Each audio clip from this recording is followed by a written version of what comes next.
Welcome back to Learn Mograph. We have a really quick tutorial for you here today. Have you ever had to take a text layer and add a rectangular box behind it, and you ended up with a text layer and a shape layer, and you had to size them accordingly, and you kept having to change and manage them? Well, this trick, we're going to teach you how to create that background rectangle on a single text layer, all within After Effects, all with built-in effects to After Effects. So we're going to select our text box here, and we're going to add our first effect, which is a fast box blur. And we're going to crank this up to something like 8. Now we're going to add our second effect, which is a shift channels effect. And we're going to take alpha from alpha to take alpha from full on. And what this does is creates a solid area around your text layer here. And you can control how big or small that solid area is by adjusting the blur radius. I think this looks pretty good. And the great thing about this is it creates an even amount of space around the top, bottom, left, and right of your text box. So I'm just going to turn our background back on here. And our next effect we're going to add is a fill effect. This is going to be the color we have as the background of our text. And I think for ours, we're going to make it like a nice rich purple color here.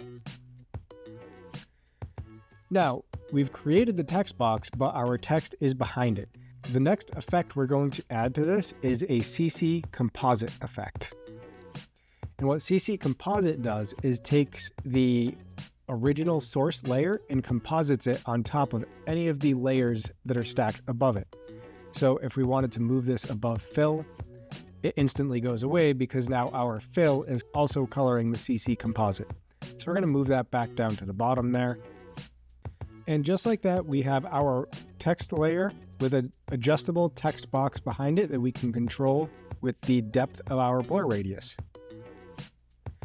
And if we wanted to add a little bit of style to this box, the next thing we can do is maybe add a simple choker. And we could just choke in the edges a little bit. And that'll start to give us some rounded corners around here that gives it kind of that nice modern look. And if you wanted to add maybe some roughness to it, we could do roughen edges, and that'll give it kind of that organic cut paper look to it. And then we can go up to our effects here, click on the top one, shift click on the bottom one, go over to our effects and presets panel and click save animation preset.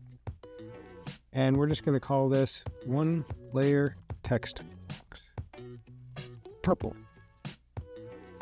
And we'll just click save. And that saves it into your animation presets, user presets, and one layer text box. Now we can go over, we can create a new composition. We can add a new text layer. Center that up in our composition. Go over to our effects and presets panel and drag our one layer text box on top of it. And we instantly have that background layer added to our text box, and we have a fully editable layer. And the nice thing about this effect is it takes into account the ascenders and descenders that you have in letters, and it always ensures that you have even spacing around your words. That's been our quick tip for this episode. I'm going to save this animation preset to my Gumroad, and you can download it at the link in the description. Like and subscribe to this video because I have a bunch more stuff coming out in the coming weeks. Thanks for watching.